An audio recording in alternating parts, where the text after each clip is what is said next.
Hello and welcome to another episode of A Junior, a Senior and I. Today we got a weird one, I think. Today I'm joined by Aslihan and Stefano to talk about tech workers and music. Both work or have worked in tech. Both have produced songs and composed songs and are artists. And I mistakenly or not believe there is an outsized proportion of people in tech that are in music as well. But before we go deeper into that subject, let's actually meet our guests and listen to their music. Asli, could you introduce yourself in 3 sentences or less, please? Hiya, my name is Aslihan, artist name Aslihan Kyle. I make no-soul R&B music and I have about 3 years experience as a programmer. Cool. And the song you allowed me to play today is Yes. Silken. I don't know if you want to say believe something it's about it. Silken. No. Let's It hear speaks it for then. itself.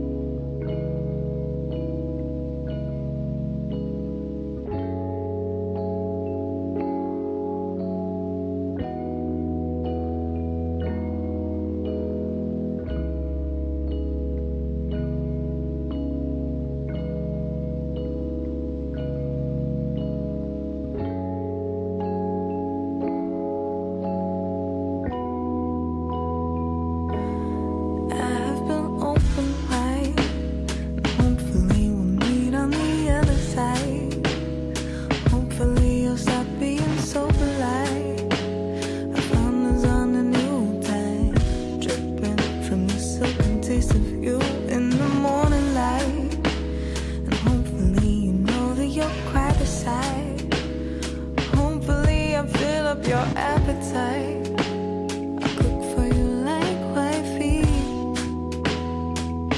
'cause I don't wanna feel it on my own.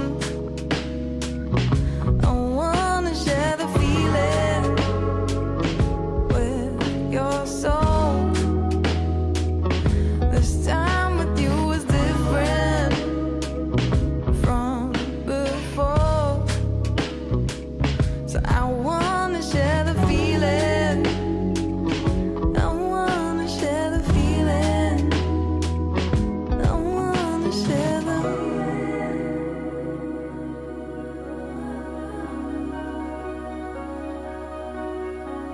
Does it mean something that we're sober? How often you come over? Tell me this, please. Does it mean something that we're sober? And how often you come over? 'Cause I don't wanna feel it on my own.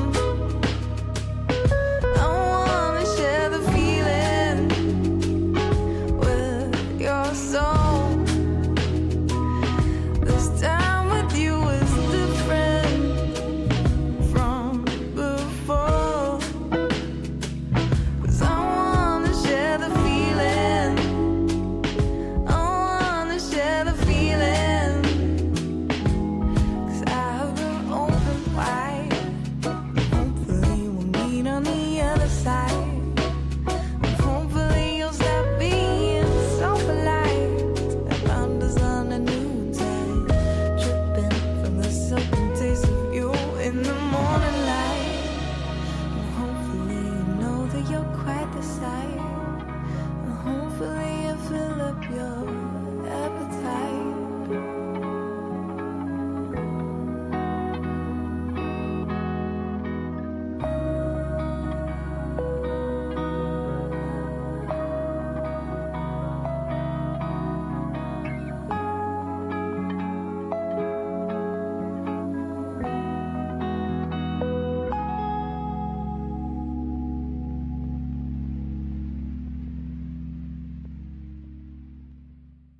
I do actually want to say something. Shout out to Lucas Simon, or Lucas Simon in English, who produced that track. He is a producer and sound engineer based in Brussels. Cool. I'll make sure to ask you for his details so we can also link him on the show notes. Without further ado, Stefano, what about you? Can you introduce yourself in 3 sentences or less, please? Hi, Pablo. Hi, Aslihan, everyone. My name is Stefano. I'm Italian, based in Dublin, and I'm a musician, music producer, recording engineer, and former system engineer. That's me. And by the way, Aslihan, that song is amazing. Thank you. Cool. And if I'm not mistaken, the song you allowed me to play today was with a former band of yours? Yes. So I'm not, I wouldn't say I'm an artist per se. Like, I released a few things as myself, but I've mostly played in bands and produced other artists. And this one, is, I think I sent you Tiger Hour. Yeah, it's very different from what we heard before. That's my former band. Cool. Let's hear it.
Great. I feel like a radio host now that I introduce songs. Both songs were really beautiful. Thank you for allowing me to play it. I love that song. Oh, thanks. It sounds like a high-speed car chase in a detective cartoon. That was the plan. I mean, the concept behind the whole album was to make songs that would sound like a soundtrack for like a 70s cop movies, kind of like that. Yeah. Very much succeeded. Yeah. Thanks. Here is where I feel out of my element, because although I chose this topic, and this topic is something that I've wanted to do for a long time, I have no sense of rhythm. I know basically nothing about music. Uh, and so, for example, the connection that Ashley just made about the song being a car chase that she got immediately flew way above my head. Uh, so if I make any mistakes venturing in this music and tech relationship, do not hesitate to correct me.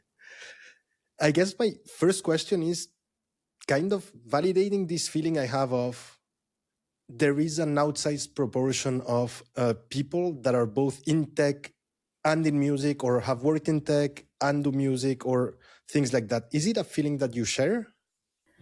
I don't know about music in particular, but I do remember that when I was doing my switch from, because I was working as a sound engineer before I did programming, and when I was doing my switch and I mentioned it to some of my like friends and stuff who were also sound engineers, they mentioned that it was not that uncommon to hear of, like that they'd had heard of that type of sound engineer to programmer pipeline before.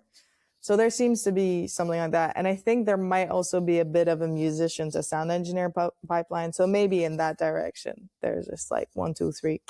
Yeah, in my personal life, so I see a connection between art or creativity in general and like tech workers. Now, personally, I think I've met more photographer than musicians working in tech, which is interesting. I definitely met musicians or music producer working in tech as well. And now I don't know if they started as musician or music producer and moved to tech, or by the other way around. I don't know if it's disproportionate, but I definitely feel that for anyone working in tech, there must be like a release valve into creativity in some, different way than coding. Some prefer photography, some prefer music, some prefer writing. Writing is another art form. So, and I think that's important and really valuable. I want to dig deeper into this subject you just launched by taking us away from the outline that Already. I gave both of you already. I'm already going first, off topic, yes. in the first 10 minutes. I want to dig into this escape valve you mentioned, right? Because I want to understand better. Is it because you see tech work as something more rigid and constrained, and then you have to have this valve to more unprocessed expression or unfiltered expression or however you want to call it? It's more about how you release your creativity. Everyone can be creative. Everyone has a creative side of them. Some dig more into their creativity part, some less. But I think everyone can be creative. That's for sure. I was a system engineer, so to be honest, there was nothing really creative about being a system engineer. You know what I mean? And especially if I look at coding and all the people I work with, now I have to say I worked for a long time in really big corporates. I've seen a lot of people actually,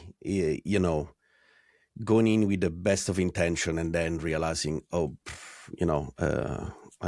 would imagine doing something completely different, but, I spend most of my time in meetings and, coding for, some really not interesting part of the website, whatever. So I guess it depends where you work and how much coding is how you make sense of your life. Creativity is how you make sense of life in a way, and how you make sense of everything around you. And some make sense of what they have around them through math, through coding, through, anything tech related. So I guess if that's what really moves you, you may not need another creative release valve. I know people that work in tech, from 9 to 5, in a company, then they go home and they start coding for themselves, and I find it crazy, but if that's your dog, as they say in Japanese, if that's your way and you're happy with it, of course you should do it. And that is how you make sense of the environment and your life. So yeah. I find that interesting because I would actually interpret it differently, in that I perceive like coding and tech and stuff to be, I feel like it's very problem solving oriented, and problem solving is creativity, in my opinion. And so I'm not surprised that there's an overlap. I think at the end of the day, people who work in tech and enjoy working in tech are people who enjoy problem solving and therefore enjoy being creative. And that will then trickle down into other areas of interest in their life. And the most obvious area is art. And so whether that's photography or music or writing or anything, I would theorize that it's because the fundamental mechanism is the same, or the area of interest is the same. And it's just that it manifests in different ways in art versus tech. Yes. I had heard or read, or I don't know where or when or if it's right, but that music is quite related to math, or related or loosely related, but it's a creative application of math, right? And programming is, or at least the programming I'm used to or that I do is kind of that as well, right? I have a very rigid set of rules that I can create something different with, right? Do you see that relationship as well, or am I completely... I don't know if I'd call... Well, so I think when you're saying music is very mathematical, I think we're like, that's how people interpret music theory. But I don't know to what extent I'd call it rules, because music theory comes after the creation of the music. It's a language built to explain what's happening and not the other way around. And so I don't know if I'd use the word rules as being the constraints with regards to music.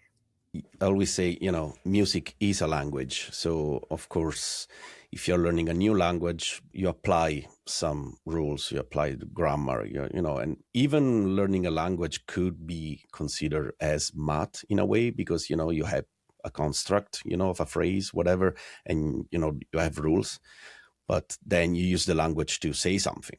And that's not math. That's, yourself. So, there are rules, but within those rules, there's a world of anything, And I think the rules, if anything, they only apply if you're referencing specific things, but you don't have to.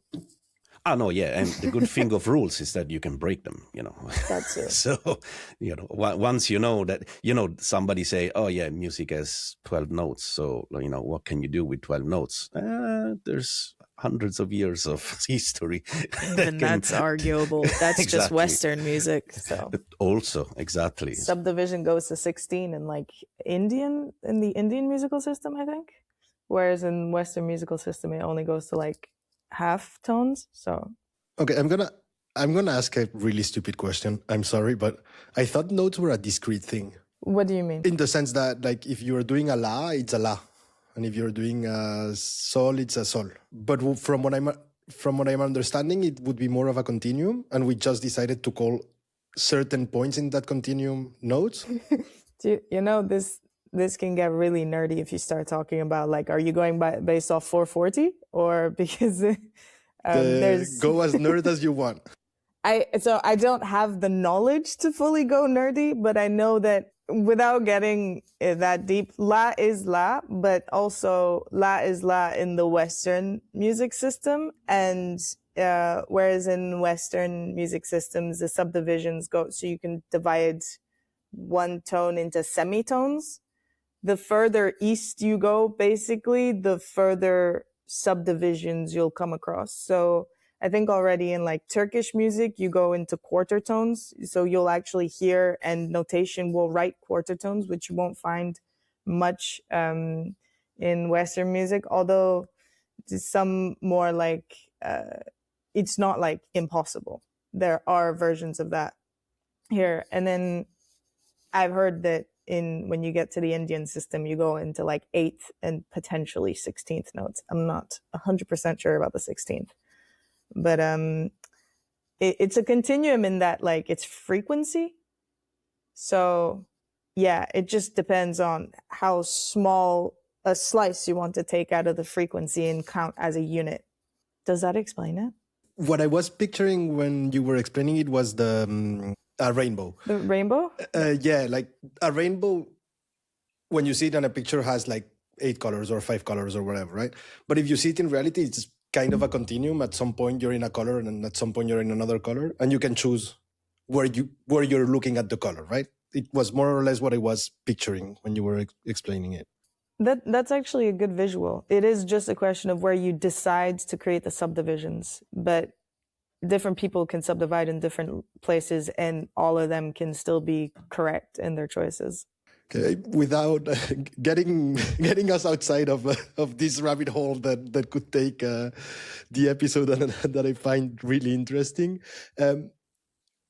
what appeals you in music and in tech, if both appeal to you?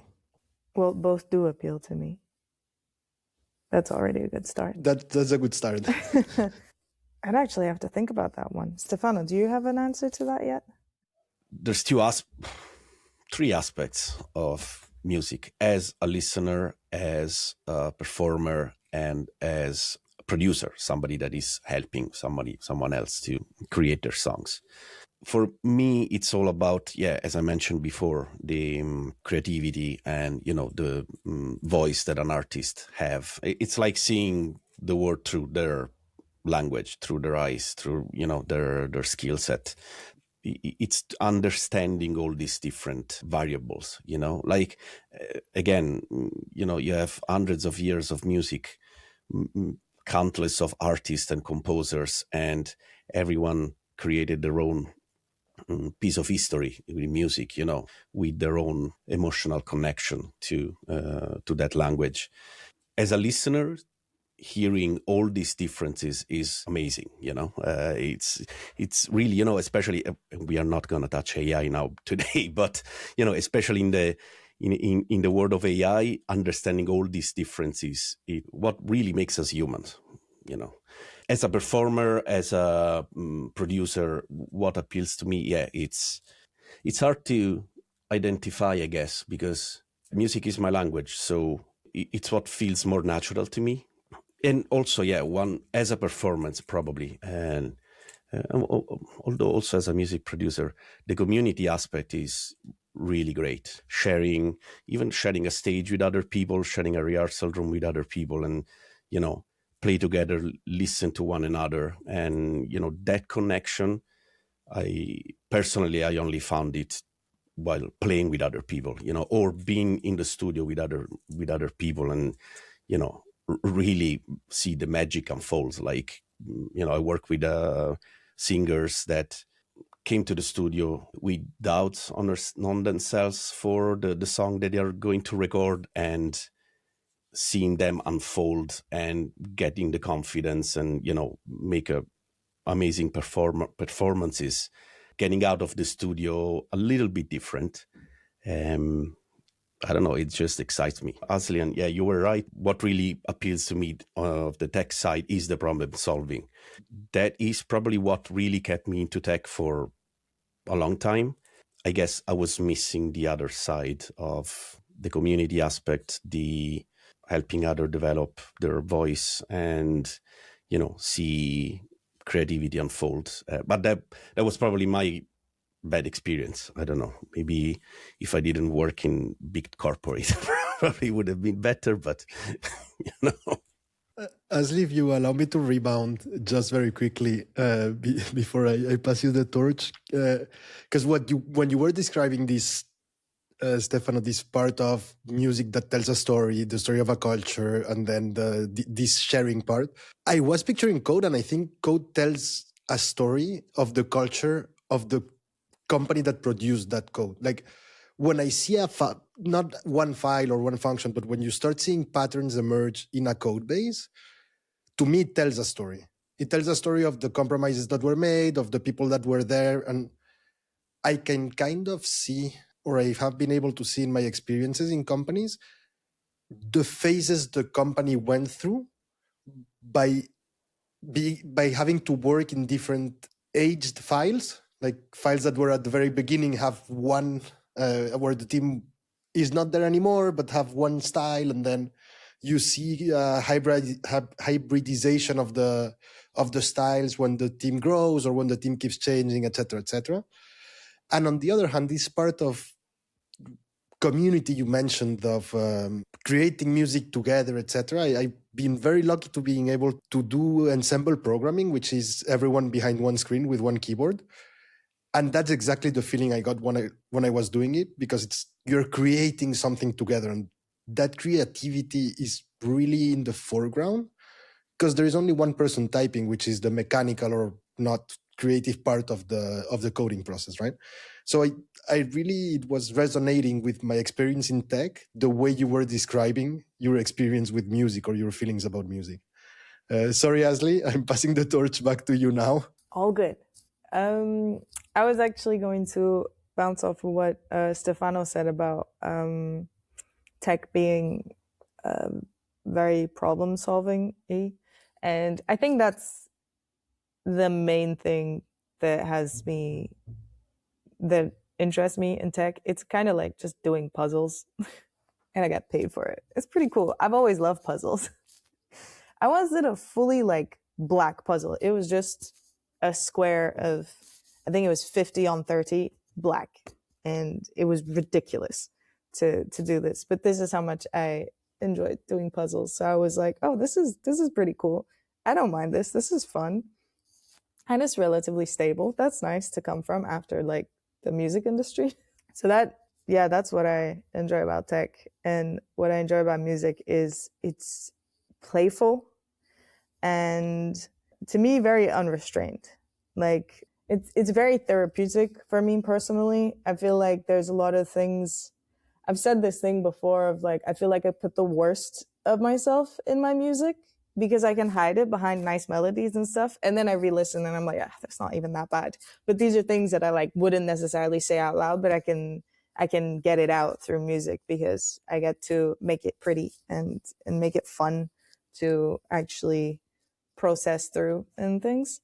So yeah, for me, those are the main things I like about music. It's I like that I can create a persona to make my music, and it's very playful. And I can just like, one of my favorite things is when I'm gonna say a bad word, but fuck around, and then I come across something and I'm like, oh, that actually sounds really cool. Wait, I'm gonna have to use that. This is so much fun. So I'm just like, I feel like I'm letting the child in me just do whatever the hell it wants, and then people compliment me on it. They're like, oh, I like that thing in that song. And I'm like, haha, I know, right? I don't know how I did it. Yeah, that's what actually really moved me into music production, because I am a bit nerdy and I like being in a studio with all my toys and all my gears and having other people with me say, can you try do this? Can we why don't you play a drum kit with with a guitar cable and see how it sounds? Maybe it sounds crap, but there might be something there. You see videos of composers like Hans Zimmer or like film composers that do all this weird stuff that ended up in the movies, and it's like, oh, that's a really interesting sound. How did they make it? It was maybe somebody blowing into a PVC tube, like some weird stuff with effects and compressors and shit. So yeah, being playful is sometimes you can't afford to be playful in code because you may destroy something, especially in production. But Yeah. Yeah, I feel like you can express that playfulness or that joy in creating code, right? But I see what you mean, that it feels like the constraints are way less when you're creating something really from scratch than like this actually has to work, right? Like Asli or Stefano, if you're creating something and you're trying shit out, I also said a bad word, but I think all the kids are asleep. It's late. If you're trying shit out and it doesn't work, you can just not put it out, not present it to the public, and you're fine. And so you do have a lot of freedom in that sense, right? Now, the interesting thing with music is once you release something, you don't care if it ruffles any feather. You don't care if it's not scalable. You know what I mean? Like, many times in coding, you release something and say, okay, it's working, but would it handle like much more traffic? So you have to start getting into quote unquote best practices, or into some restraint to make that piece of code more performant and more effective. With music, you don't care. It's out in the wild. That's it. You like it, you don't like it, it's there. So It does bring me to another tangent, but have you regretted something that you have put out in the wild and were like, oh, I can't take it away now? So what I have regretted was I I once did vocals for someone's, like, they just needed a vocalist to come in and record for a uni project or something. It wasn't a style I particularly enjoyed, but I was like, fine, I'll do it. And then they went and like put it on streaming platforms with my stage name as a featuring artist. And I was like, I didn't have enough tracks online for it to be inconspicuous. It was just like right there. And I'm like, what? We didn't talk about this. So that's and because someone else uploaded it, I don't have control over whether or not it appears on my page. So that's the only thing I like regret, is that at that point I was like, I need to start writing contracts every time I record, I think, because this is so weird. And then on the flip side, the one time, I think the first track that my voice was on that got released publicly, I was a big fan of it. And the label put my legal name and not my stage name, so it never got attached to my profile. And then the artist fell out with the label, so they couldn't go back and ask them to fix it. And I'm like, this is ridiculous. I was so proud of that one, and it's not even associated to me. So I guess not really regrets, but it's just like logistical things that have annoyed me in the past. You, Stefano? Oh yeah, as a producer, recording engineer, mixing engineer, especially. Well, I'm still learning, so I wouldn't say I'm expert by any means. So every time I release something, or the artist release something we work on together, a few months after I listened to the song, I said, that mix doesn't really sound great. Like that voice is too loud. Yeah. The guitar should be a bit loud. It lasts for a few seconds because I have, my critical ears listening to the song, not as a fan, as audience, but as the person that actually worked on that song. And it's like, I knew I should have done this differently. But then I'm also like, yeah, you know what? I don't care. The artist is happy. Millions of streams, millions, thousands of streams. Fans are enjoying the song. That's the important part. But still, said, the voice is way too low. To that be honest, effect is too loud. I recognize that, but also I see it as a signpost that, oh, my tastes are getting better or my ear is getting better. So it for me is part of the process. I think it's normal to listen to stuff you've done in the past and be like, oh, I could do that better now. I'm like, yeah, I hope I could do that better now. It's been 2 years since it came out. I've been doing more stuff. And so I don't see it as a regret. I see it as just part of the process and a thing to accept. And it's a good sign, actually. Yeah, no, that's true. It's a regret for a few seconds, but then you also say, yeah, it's progress. Progress is good. Perfection, it's hard to reach perfection, but progress, yeah, it's better than perfection for me. So when you release, and I'm guessing that question goes more to Asli, because you have more of the artist side than Stefano, who is at least talking more in the producer side of things. But when you release music, what are your expectations?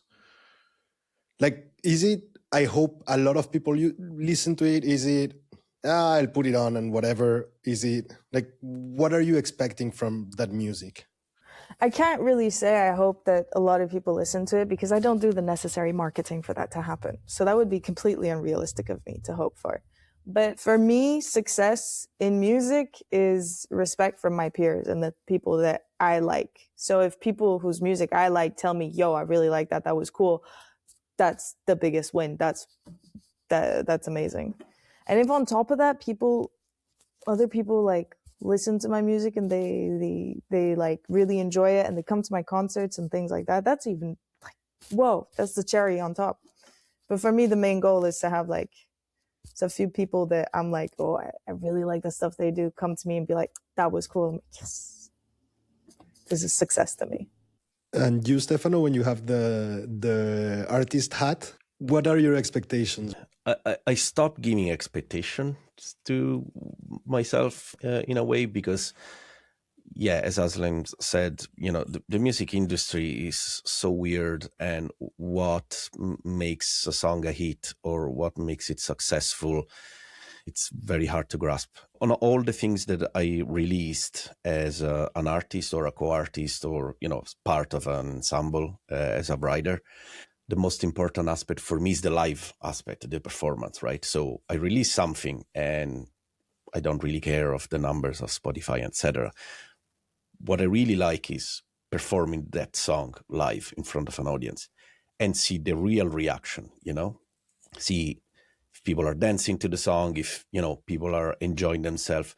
When we come off stage, people coming closer and say, amazing, I really like the new songs, or, I really enjoyed your gig. So I guess, yeah, that is what I expect the most, to understand the real connection with people. Other than that, yeah, it's very hard to expect anything from streaming platform or from the music industry in general. So generally speaking, if I release something, it's because I'm really happy of what I did, again, I might have listened to the song like 1 year after and said, oh yeah, well, I can do better now, but it's still, if it's out, it means I'm happy in this moment. So that's the best achievement, because many artists have so many songs in their laptop. It's unbelievable. I know.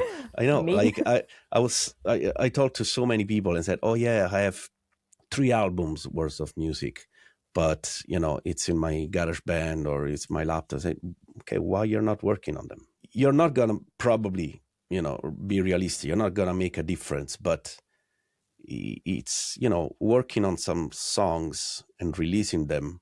You won't become Taylor Swift or any major artist overnight, but it's a milestone. It's for you. It's a chapter of your life, and you can move on from there, and you can always go back and say, oh, I did that. And so releasing something is the best achievement and the best expectation you can get for your work, I think. And then whatever comes, yeah, if you do things for yourself and you're happy with it, you're already one step ahead, and whatever comes, happy days. Like your relationship, both of you, I think, to music is close to the relationship I have to this podcast, in the sense that I'm doing this mostly for myself, to talk to interesting people. And like, if more people listen to that and are happy about it and can also get to listen to these interesting people I'm talking with, great. But mostly it's for myself, right? And so I feel like the expectations there on your artist side and on my podcast artist, I'm going to say, side, resonate. I'm leaving one subject for the end, and we're getting close to the allotted time. But I know Asli really wanted to know, Stefano, how you made the journey from working in tech to getting out of tech and now working in the music industry. Can you share a bit of the why, although you have shared a bit already, of the how, etc.? Sure. So how I got out of tech and got myself full-time into music, behind anything you can say about, I've studied music for all my life and, studied music production and recording engineering as a side gig while I was working. So I put my hours, of course. But at some point in my life, I reached some financial stability that I said to myself, okay, I'm turning 40 now. Do you want to keep doing this for another 10 years? Or is it time for you to, give this a chance and see what happens, I'm lucky enough to be living in Dublin, so there's really tech jobs. You can take them off the ground, really. Like there's companies constantly hiring. So I said, I remember I'm going to try this and see what happens. If it, if I can't make it full time, just go back into tech. And I don't really want to, but it's always good to have a safe net. The thing is, once you start that journey, you start seeing all the opportunities. I'm not doing only music production for artists. I write music for TV as well. I do other work into audio, editing of podcasts and audiobooks. So there's so much that you can do with that knowledge that eventually, you may end up working a lot more hours and a lot more days. Salary wise is not going to be the same as a tech worker. Absolutely not. But you are in charge of your time. You can decide what you do. Every day is different. You have different projects to work on. And it's not for everyone, of course. But I really wanted to try this after working for 20 years in tech. So I said, okay, this is it. And it's interesting because I was reading an article a few days ago, and apparently the 40 years of age is kind of the gap year, for in a person's life where, it's very common that a lot of people, when they turn 40, they change career completely, or they move to a different country, or start, I don't know, making wine or craft beers, anything can happen. And it makes sense.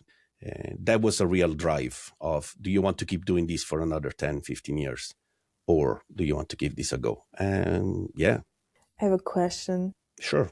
Knowing what you do now, would you have stayed in tech for 20 years? No. No? Okay, shit. Damn. I have to ask myself some questions now. Working in the music industry, whatever it is, as an artist, as a producer, as a recording engineer, as a composer, it is hard. And it takes a long, you're there for the long haul. And if you start doing that at, a young age, it might take forever or a very long time to get into some sort of, financial stability where you can, keep progressing, keep doing that what you like, progress on top of that. So I always say to other people that, ask me the same question, what do you suggest? Find some sort of financial stability while you build this first. And then, you can, I don't know in the rest of Europe, but in Ireland, if you're a musician, you're not going to get a mortgage. If you're a music producer, you're not going to, the bank will look at you and say, well, maybe go find a real job. So it's better to have that part at the beginning while you keep studying and while you keep progressing and you keep, building the other career. And when you see the opportunity, just go or try, you can always go back. So the strategy is sound. In more ways than one. I have a personal question. Did you enjoy at some point your work in tech, or was it just a means to an end? I did, actually. Yeah. While preparing for this interview, I always thought, was I first a musician or was I first tech passionate? I couldn't remember what came first because I've always been passionate about both things, So I guess when I started working in tech, the environment was very different. See, there were a few less constraints. And I started this in Italy with very small companies. So, the environment was very different.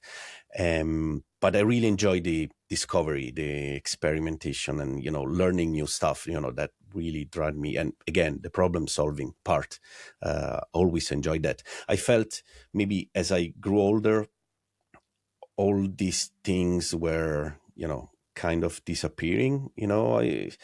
I spent the last 2-3 years as a system engineer more in meetings than other stuff, and most of the time useless meetings. So it all changed in a way. I see a lot of people having so much passion when they work in startups, because everything is running, and you change something, you build something as you go, so that you get that sense of achievement, every week, every day.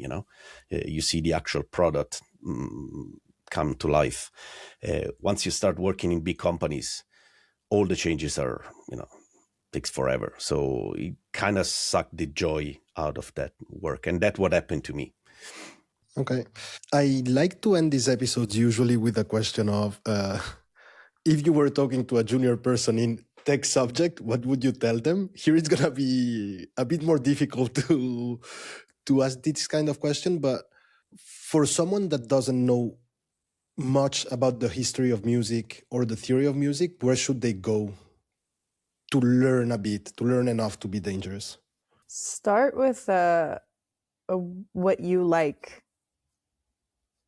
So don't worry about, I must acquire all the knowledge. Worry about what do you like and go deeper into that. And then it'll seep through into the rest eventually. But if you don't enjoy what you're studying, you're not gonna, it's gonna be really hard to sustain.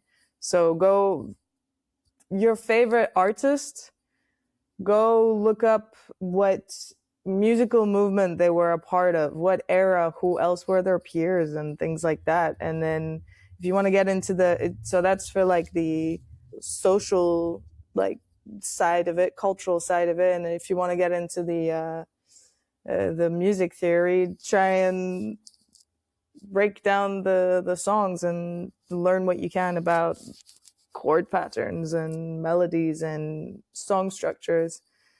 And see if there's patterns that come back that you particularly enjoy. See what you like. Compare the songs that you like the most. Go based off of enjoyment, I'd say. Yeah, that's very important. Music first and foremost is joy, and is being playful, and enjoy what you do. So if you want to get into music, don't start with music theory. It will suck the joy out of you immediately.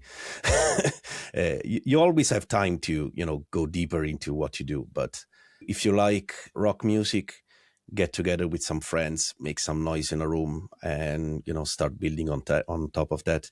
If you like hip hop and you write cool lyrics, just start doing that. Get around people that enjoy what you enjoy, and get part of the community of the music that you like. If you are into music production or recording, and there's so much on YouTube at the moment that you can really make it could be also confusing, but you can have a sense of, okay, what do I need if I want to record my voice? What do I need if I want to record my guitar? So start with simple questions and what you really like. And there's always a path that you can follow, but definitely don't do it alone. Find somebody else that can help you, or that you can do it with. Also, leave judgment out of the room. I was gonna say that, yeah, you can probably be your harshest critic, and I guess that's what you meant with leave judgment out of the room. Thank you both very much. It was super interesting. It was a glimpse into a world I'm not used to seeing, because I'm not artsy a lot, but it was really, really interesting. Thank you both very much. Thank you for setting this up. It was interesting. And also to be able to hear your trajectory, Stefano. It's interesting to know. Thank you. Thank you for having us. And yeah, it was a really interesting conversation.